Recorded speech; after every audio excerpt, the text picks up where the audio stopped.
去年7月、家宅捜索中に捜査対象の男性らを殴るなどして警察官2人が逮捕された事件で、大阪府警は警察官ら35人を処分しました。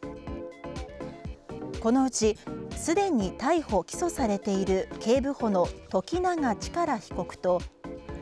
巡査部長の坂口裕介被告を免職とするなど12人を懲戒処分に。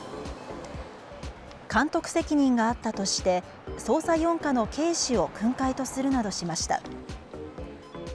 一方で警察官による暴行の様子が映った映像はなかったと検察に対して嘘の報告をした犯人隠避の疑いで府警は45歳の警部を書類送検しました。